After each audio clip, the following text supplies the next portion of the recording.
Magsitayo po ang lahat at dadasalin natin ang orasyon. Sa ngala ng Ama at ng Anak at ng Espiritu Santo. Amen. Nagbalita ang anghel ng Panginoon kay Santa Maria. At siya'y naglihi, lalang ng Espiritu Santo. Aba, Ginoong Maria, napupuno ka ng grasya, ang Panginoong Diyos ay sumasa iyo. Bukod kang pinagpala sa babaeng lahat, at pinagpala naman ang iyong anak na si Jesus. Santa Maria, Ina ng Diyos, ipanalangin mo kaming makasalanan, ngayon at kung kami mamamatay. Amen. Narito ang alipin ng Panginoon. Maganap nawa sa akin, ayon sa wika mo.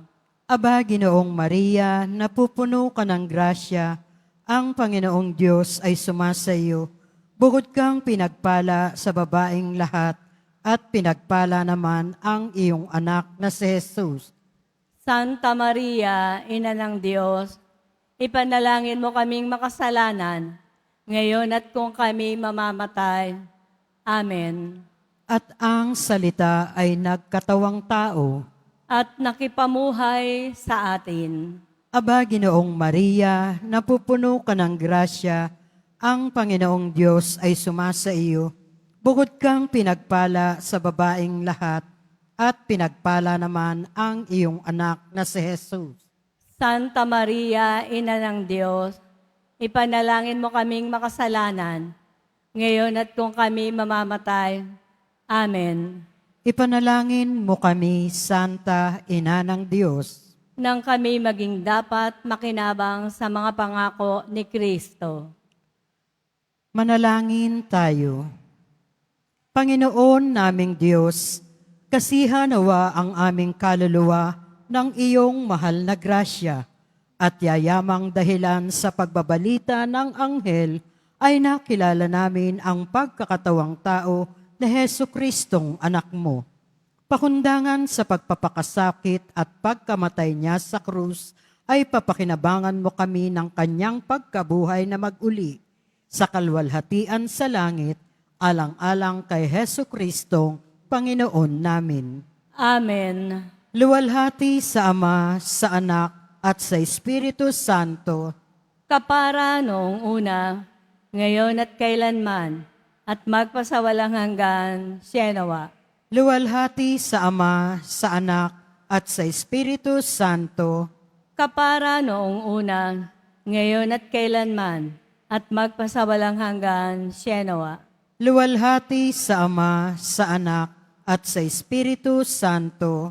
Kapara noong una, ngayon at kailanman, at magpasawalang hanggan, Sienawa. Sa ngalan ng Ama, at ng Anak, at ng Espiritu Santo. Amen. Magsiupo muna ang lahat.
Magsitayo po ang lahat.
May mga pusong puno ng pag-asa at pasasalamat sa Diyos. Simulan na natin ang ating pagdiriwang sa ngalan ng Ama at ng Anak at ng Espiritu Santo. Amen. Ang pagpapala ng ating Panginoong Hesukristo, ang pag-ibig ng Diyos Ama, at ang pakikipagkaisa ng Espiritu Santo, naway sumainyong lahat. At sumaiyo rin. Panginoong Jesus, sa aming karamdaman at kahinaan, Ikaw po ang aming kagalingan. Panginoon, kaawaan mo kami. Panginoon, kaawaan mo kami. Sa aming mga pagkakasala at sugat na tinamo, Ikaw po ang aming kapatawaran at habag. Kristo, kaawaan mo kami. Kristo, kaawaan mo kami. Sa aming mga pangamba, sa aming mga takot, Ikaw po ang siyang kapayapaan. Panginoon, kaawaan mo kami. Panginoon, kaawaan mo kami. Kaawaan tayo ng makapangyarihang Diyos, patawarin tayo sa ating mga kasalanan at patnubayan tayo sa buhay na walang hanggan. Amen.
Ikaw na nagalis ng mga kasalanan ng sanlibutan. Maawa ka, maawa ka.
Manalangin tayo.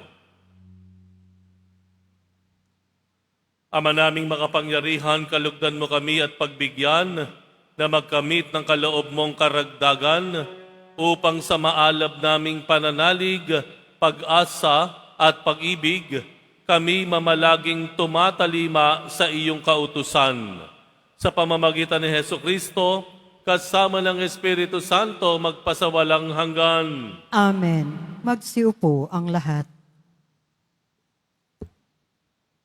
Pagbasa mula sa aklat ng karunungan.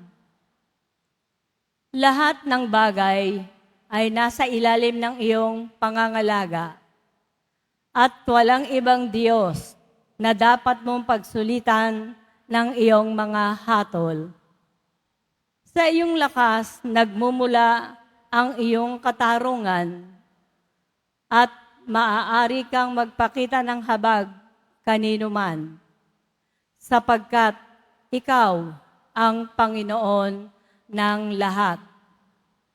Ipinamamalas mo ang iyong lakas sa nag-aalinlangan sa iyong ganap na kapangyarihan at pinarurusahan mo ang sinumang nakatatalastas nito, ngunit nangangahas na di ka pansinin.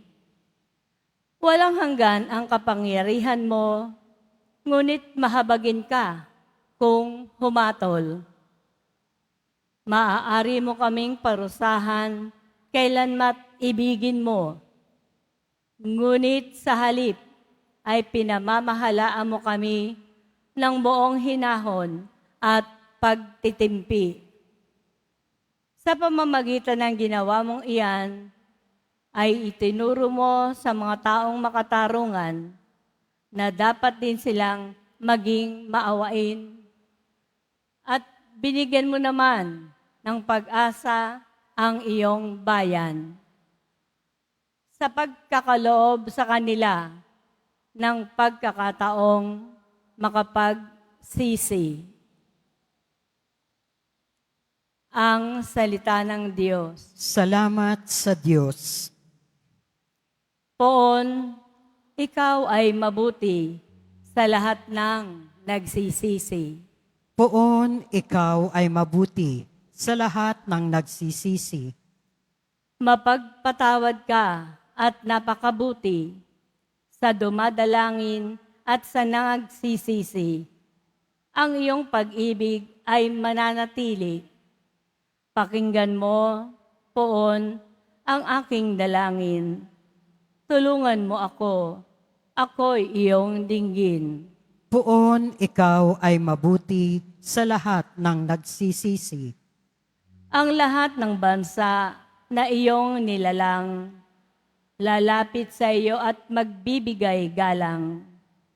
Sila ay magpupuri sa iyong kabutihan, pagkat ikaw lamang ang Diyos na dakila, na anumang gawin ay kahanga-hanga. Poon, ikaw ay mabuti sa lahat ng nagsisisi. Ngunit ikaw, Poon, tunay na mabait, tapat at totoo, wagas ang pag-ibig, lubhang mahabagin at banayad magalit. Ibaling sa akin ang awa mo at habag, iligtas mo ako at bigyan ng lakas. Poon, ikaw ay mabuti sa lahat ng nagsisisi.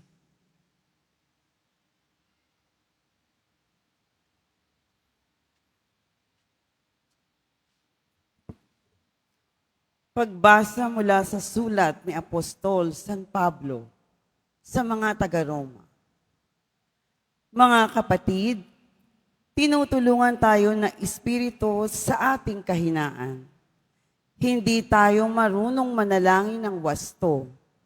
Kaya't ang Espiritu ang lumuluhog para sa atin sa paraang di magagawa ng pananalita.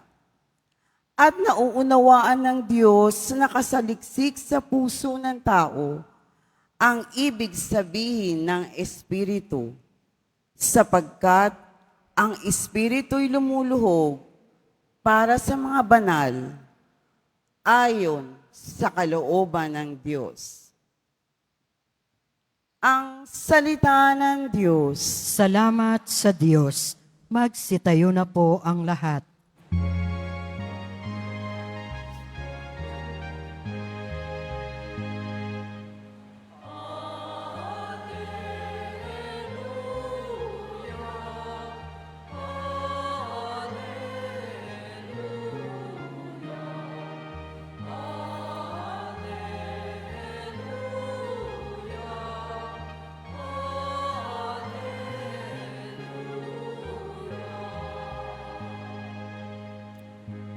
Papuri sa Diyos Ama,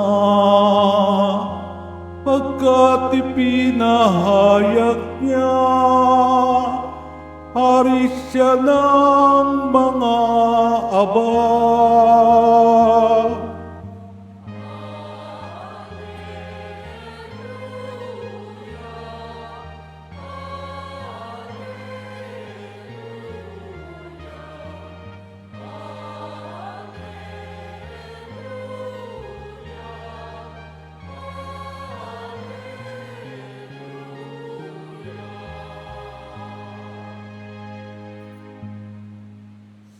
Sumainyo ang Panginoon. At sumaiyo rin. Ang mabuting balita ng Panginoon ayon kay San Mateo. Papuri sa iyo, Panginoon. Noong panahong iyon, inilahad ni Jesus ang talinhagang ito sa mga tao. Ang paghahari ng Diyos ay katulad nito. May isang taong naghasik ng mabuting binhi sa kanyang bukid. Isang gabi, samantalang natutulog ang mga tao, dumating ang kanyang kaaway at naghasik ng masasamang damo sa triguhan. Nang tumubo ang trigo at magkauhay, lumitaw rin ang masasamang damo. Kaya't lumapit ang mga alipin sa puno ng sambahayan at sinabi rito, "Hindi po ba mabuting binhi ang inihasik ninyo sa inyong bukid? Bakit po may damo ngayon?" Sumagot siya, "Isang kaaway ang may kagagawan nito." Tinanong siya ng mga utusan, "Bubunutin po ba namin ang mga iyon?" "Huwag," sagot niya, "baka mabunot pati trigo. Hayaan na ninyong lumago kapwa hanggang sa anihan. Pag-aani, sasabihin ko sa mga tagapag-ani, tipunin muna ninyo ang mga damo at inyong pagbigkis-bigkisin upang sunugin. At ang trigo ay inyong tipunin sa aking kamalig." Ang mabuting balita ng Panginoon. Pinupuri ka namin, Panginoong Heso Kristo. Magsiupo ang lahat. Magandang tanghali po sa inyong lahat. Hindi natin iniinda ang init, sikip, bagkus ang mas nananaig sa atin ay ang pagpapasalamat at pagpapala ng Diyos. Amen? Pakilingon po ang inyong mga katabi, sabihin niyo po, "God bless you." Kay sarap ngumiti, lalo pa kay God. Alam nyo, kahit sino yatang tao, pag ngumiti, gumaganda. No? Kahit sinong tao yan, pag ngumiti, pumopogi. Tama po ba? Tingnan nyo nga yung katabi ninyo kung pogi at maganda rin. Nakangiti ba? Totoo yan, ano? Iba no? Paano niyo po ba ilalarawan ng pangit? Ano po ang paglalarawan nyo ng pangit? Ano ang pangit para sa inyo? Ha? Oh, tama na. Nililingon pa rin yung katabi Kanina yon, ano? Ilarawan ng pangit. Para sa iba, pag maitim daw pangit. Pero, sandali, para sa iba, yung medyo dark ang color, mas gwapo yon. Yung mga morena, di ba? Magaganda rin. Oh. Ano po ang pangit sa inyo? Pag po ba flat ang nose, pango, pangit? Para sa iba. Pero hindi sa lahat. Hindi sa lahat. Mayroong nagagandahan kapag medyo pango ang ilong. Di ba? Yung iba, ang pangit daw, maliit. Maliit. Short. Pero hindi sa lahat. Di po ba? Hindi sa lahat. Yung iba, mas gusto yung medyo short. Bakit? Cute daw. Di po ba? Iba-iba ang ating paglalarawan ng pangit. Pero iisa ang ating napagkakasunduan. Ano yon? Ayaw natin ng pangit. Meron ba gusto dito ng pangit? Ayaw natin ng pangit.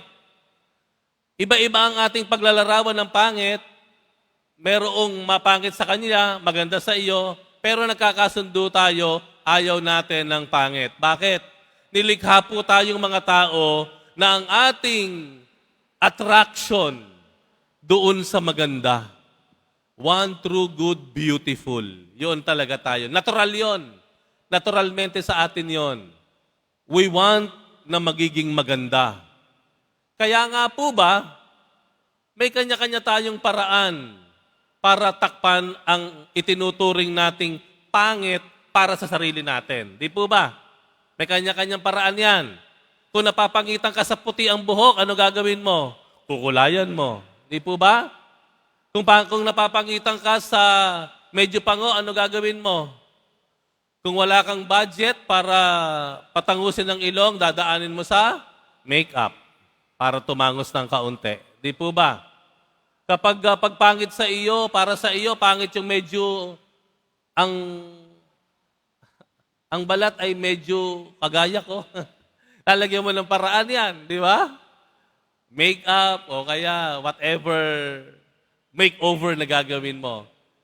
Ibig sabihin, ang totoo niyan, dahil ayaw natin ng pangit, gagawa tayo ng paraan para pagandahin ang pangit. Tama po ba? Okay lang yun. Okay lang. Pero alam niyo kung ano ang hindi okay? Ang hindi okay, kapag yung kasalanan o masama, tinatakpan natin. Ulitin ko.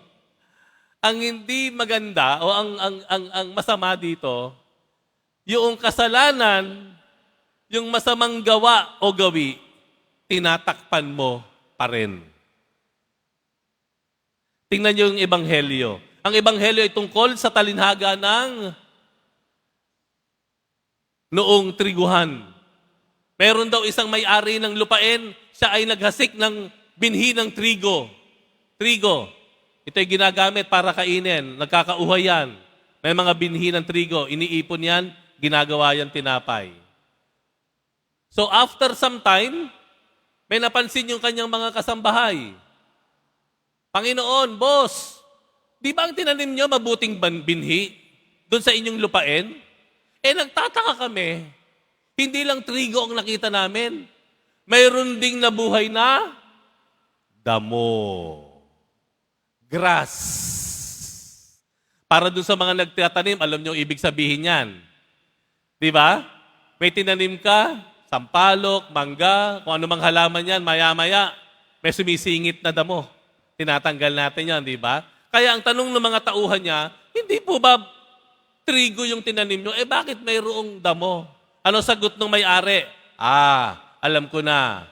Yung masama, yung kalaban, sa gabi, sa dalim ng gibi, siya ang nagtanim ng damo dyan. Ano sabi ng mga tauhan niya?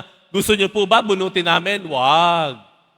Hayaan niyo muna siyang tumubo, lumago, dahil kapag bubunutin mo ngayon ang damo, baka may madamay na trigo. Hayaan mo na pagdating ng panahon, ang mga trigo, mamumunga yan. Makikita nyo na diferensya ng damo sa trigo dahil ang trigo may bunga. Yung damo, madali nyo nang makikita at matatanggal. Ano ibig sabihin po nito? Una sa lahat, binibigyan tayo ng paalala ng Panginoon kung mayroong kabutihan, mayroon tayong Diyos na naghahasik ng kabutihan sa ating kalooban, sa ating ugnayan, sa ating mga pamayanan, Kung ang Diyos pinupuno tayo ng pagpapala at kagandahan ng kalooban, pinapaalala ng Diyos na totoo rin na may demonyo. Totoo rin na may kalaban ang Diyos na naghahasik ng kasinungalingan, ng kaguluhan, ng alitan, ng pananamantala, ng kasinungalingan sa ating lahat, sa ating buhay. Mayroon. Sabi nga, ang strategy ng demonyo ay paniwalain mo ang tao na walang Satanas. Yung mga Pilipino, believe yan. Alam nila may Diyos. Alam nila yan. Punong-puno nga mga simbahan pag araw ng linggo eh. Huwag mo nang gamitin yung strategy na yan. Sabihin mo na lang sa mga tao, walang demonyo. Walang masama. Kaya ano nangyayari? Ano ang itsura natin? Ano ang kinahinat na natin? Kinahinat na po natin, minsan, hindi natin alam na ang ginagawa pala natin ay masama na. Dahil itinatago ng demonyo ang kanyang mga masasamang gawi sa tila nagpapakitang kabutihan. Nakuha niyo po ibig kong sabihin? Kaya ang problema po natin ngayon, yung kasamaan, nababaliwala na natin. Paano ibig sabing nababaliwala? Hindi na natin napapansin. Hindi na nga tayo naaantig ang konsensya natin minsan eh. Di po ba? Minsan may alam nating masama, ano gagawin natin? Lalagyan natin ng katwiran. Mangangatwiran tayo. Sabi nga, we will justify our wrongdoing. No? Ipapaniwala mo sa sarili mo, sa isip mo, tama yung ginagawa mo, bagamat alam mo buong katotohanan na mali at masama ang ginagawa mo. Yun ay tatakpan mo na lang. Yung masama at maling gawa, tatakpan mo na lang para makalma ka, to console you. Para hindi ka na bagabagi ng iyong konsensya, tatapalan mo na lang ng inaakala mong mabuti. Pero ang totoo, kahit anong tapal na gawin mo dyan, masama pa rin yan. At kasalanan pa rin yan. At ayon sa Ebanghelyo, ang Panginoon na nagsasabi dito, sa takdang panahon, mananagot tayo sa Kanya. Tayo'y parang mga damong tinitipon, tinatali, at sinusunog sa kaparusahang walang hanggan. Yun naman ang totoo doon. Kaya siguro tanungin natin ng ating sarili, totoo ba sa akin yon? Marami ba akong ginagawa na masama na tinatakpan ko na lang ng maganda? Pinapalagay ko na lang na mabuti kahit alam kong masama. Aware ba tayo? Nasa kamalayan ba natin yung mga ginagawa nating masama? O hindi na lang natin pinapansin? Ini-ignore na lang natin yung bagabag ng iyong konsensya. Nakita niyo po ba yung video noong rider na motorcycle taxi rider?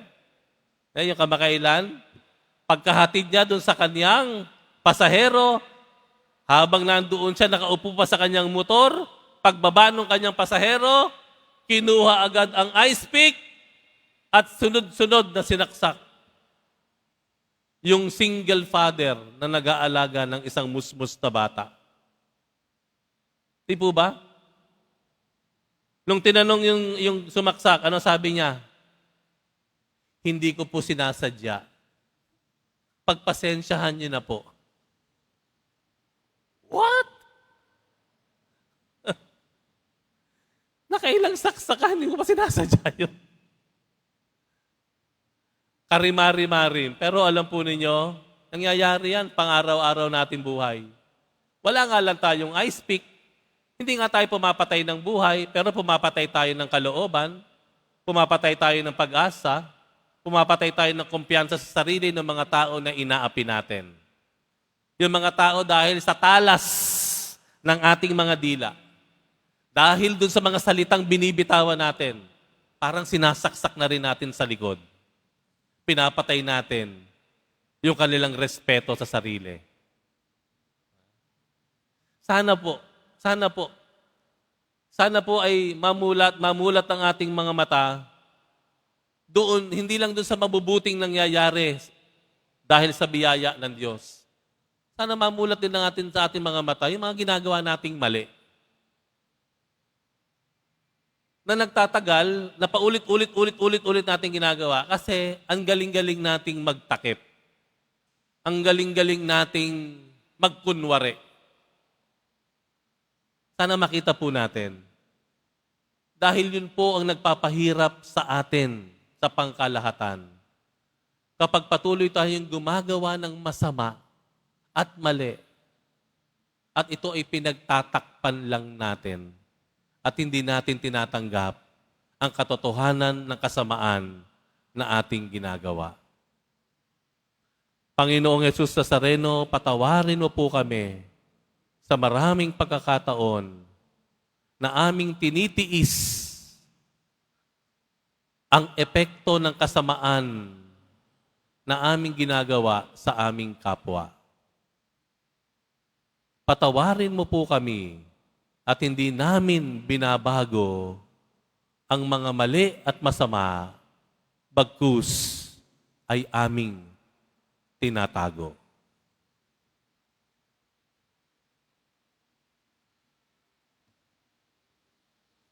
Magsitayo po ang lahat. Sumasampalataya ako Sa Diyos amang makapangyarihan sa lahat, na may gawa ng langit at lupa. Sumasampalataya ako kay Heso Kristo, iisang anak ng Diyos, Panginoon nating lahat. Nagkatawang tao siya lalang ng Espiritu Santo. Ipinanganak ni Santa Mariang Birhen, pinagpakasakit ni Poncio Pilato, ipinako sa krus, namatay, inilibing. Nanaog sa kinaroroonan ng mga yumao, nang may 3 araw, nabuhay na mag-uli. Umakyat sa langit, naluluklok sa kanan ng Diyos, amang makapangyarihan sa lahat. Doon magmumulang paririto at huhukom sa nangabubuhay at nangamatay na tao.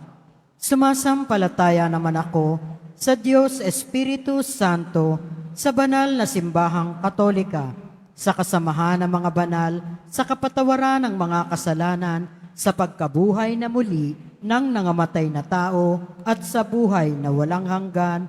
Amen. Minamahal kong mga kapatid, itinanim ng Diyos ang kanyang salita sa ating mga puso upang tayo'y maging karapat-dapat na manatili sa kanyang piling.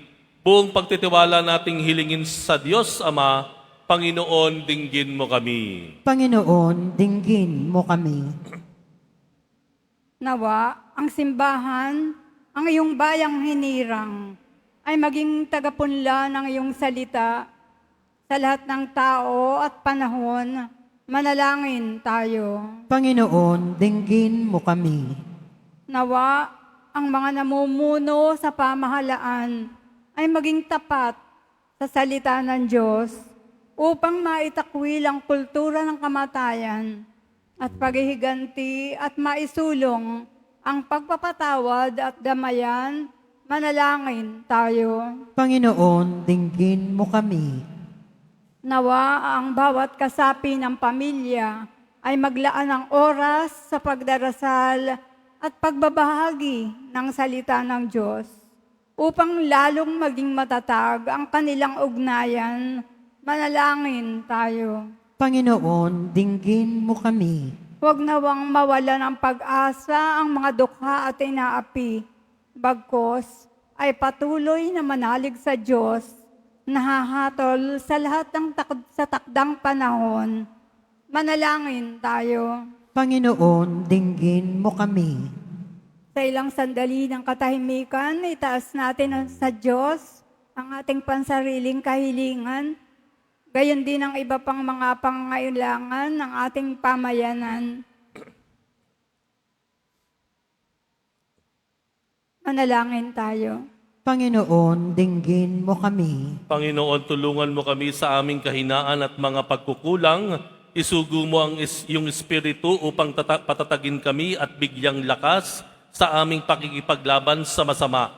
Ikaw na nabubuhay tagahari, magpasawalang hanggan. Amen. Magsiupo ang lahat.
Magsitayo po ang lahat. Manalangin kayo mga kapatid upang ang paghahain natin ay kalugdan ng Diyos amang makapangyarihan. Tanggapin nawa ng Panginoon itong paghahain sa iyong mga kamay, sa kapurihan niya at karangalan sa ating kapakinabangan at sa buong sambayanan niyang banal. Ama naming lumikha, lahat ng iyong mga paghahaing ipinag-utos noong araw ay iyong pinagtibay sa isang haing hantungan ng tanan. Tanggapin ang ginaganap ngayon ng iyong mga lingkod at basbasan mo ito ng kabanalang gaya ng iyong kaloob. Sa mga alay ni Abel na lubha mong ikinalugod upang ang manghandog ng bawat isang nagbigay para sambahin ang banal mong ngalan ay magkamit ng karagdagan mong kasiyahan.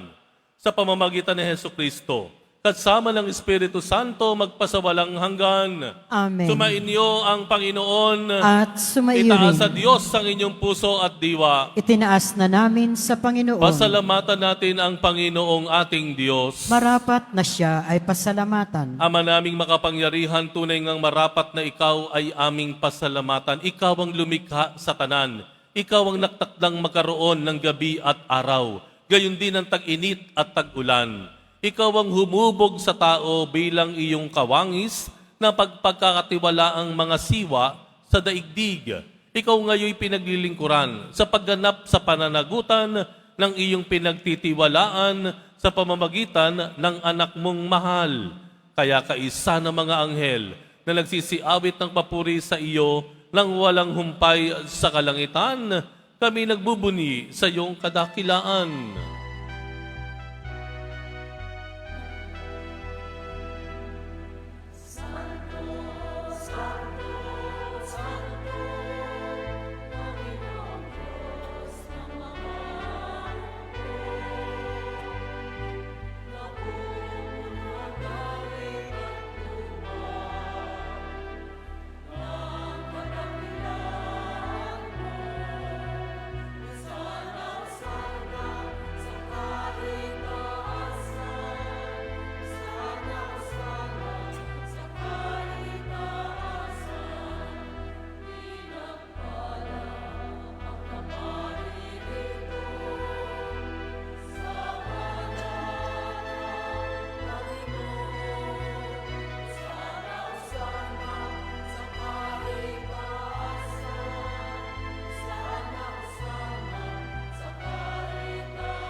Magsiluhod po ang lahat.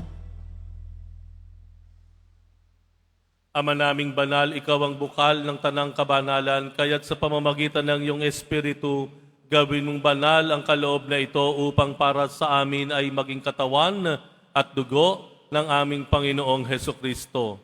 Bago niya pinagtiis ang kusang loob na maging handog, hinawakan niya ang tinapay, pinasalamatan kaniya, pinaghati-hati niya yon, iniabot sa kanyang mga alagad at sinabi, "Tanggapin ninyong lahat ito at kanin, ito ang aking katawan na ihahandog para sa inyo."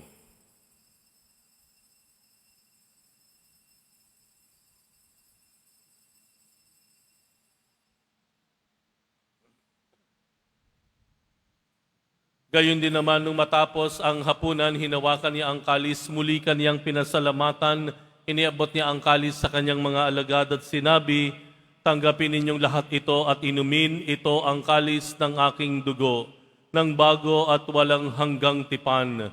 Ang aking dugo na ibubuhos para sa inyo at para sa lahat sa ikapagpapatawad ng mga kasalanan. Gawin ninyo ito sa pag-alala sa akin."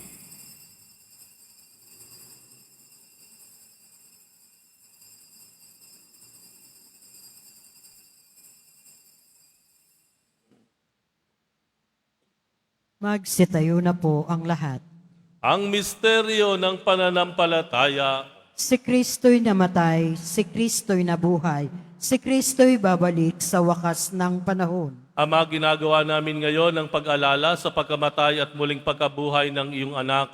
Kaya't iniaalay namin sa iyo ang tinapay na nagbibigay buhay at ang kalis na nakakaloob ng kaligtasan. Kami nagpapasalamat dahil kami iyong minarapat na tumayo sa harap mo para maglingkod sa iyo.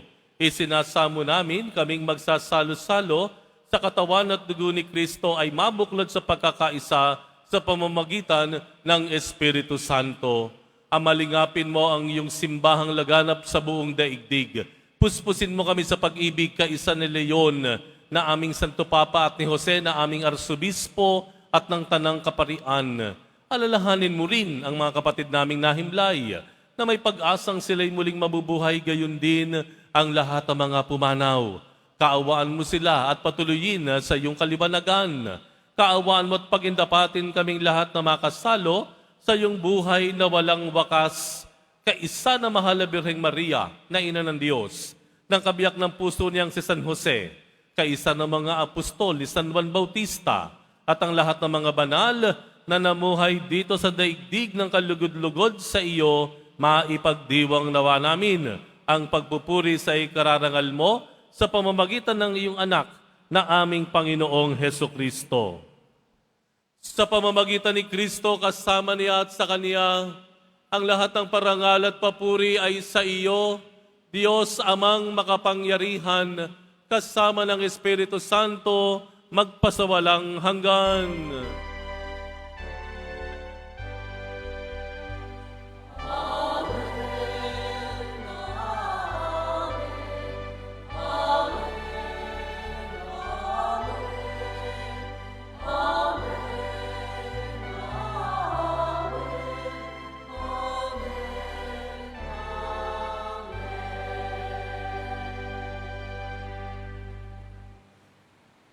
Maging sino pa man tayo, ano pa man ang ating naging nakaraan, ano pa man ang ating kalagayan.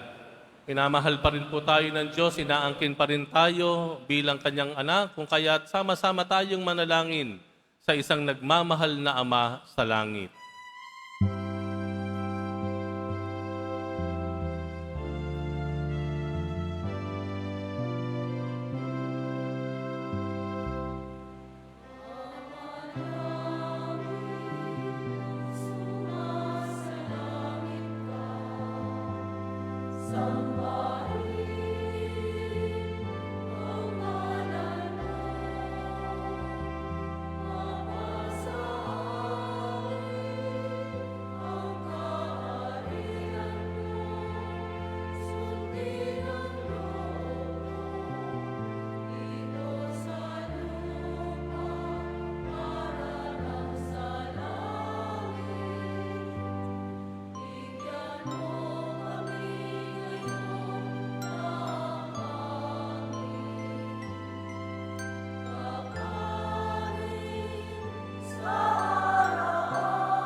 Hinihiling namin kami iadya sa lahat ng masama, pagkalooban ng kapayapaan araw-araw, iligtas sa kasalanan at ilayo sa lahat ng kapahamakan.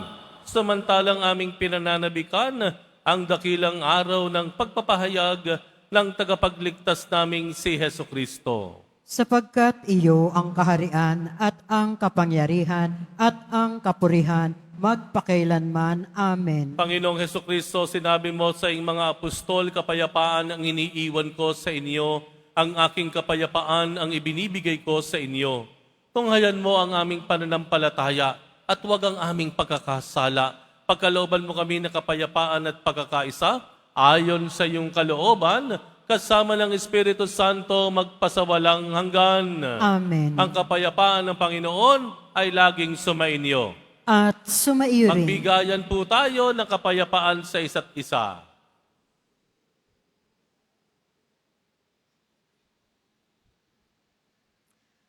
Kordero ng Diyos na nag-aalis ng mga kasalanan ng sanlibutan, maawa ka sa amin. Kordero ng Diyos na nag-aalis ng mga kasalanan ng sanlibutan, maawa ka sa amin. Kordero ng Diyos na nag-aalis ng mga kasalanan ng sanlibutan, ipagkaloob mo sa amin ang kapayapaan. Magsiluhod po ang lahat. Ito ang kordero ng Diyos. Ito ang nag-aalis ng kasalanan ng sanlibutan, mapalad ang mga inaanyayahan sa kanyang piging. Panginoon, hindi ako karapat-dapat na magpatuloy sa iyo, ngunit sa isang salita mo lamang ay gagaling na ako.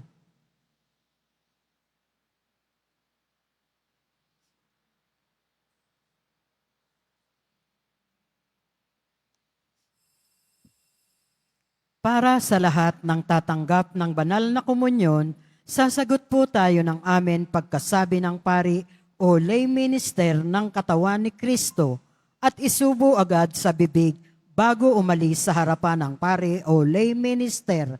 Sumunod po tayo.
Mga paalala sa mga nagsisimba.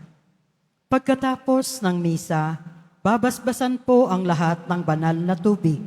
Pinakikiusapan ng lahat na manatili lamang muna sa inyong mga lugar. Tanging sa Quezon Boulevard o Plaza San Juan lamang ang labasan ng lahat. Sumunod po tayo. Maraming salamat po sa inyong pagdalaw at pagsisimba sa Basilica Minor at Pambansang Dambana ni Jesus Nazareno. Magsitayo na po ang lahat.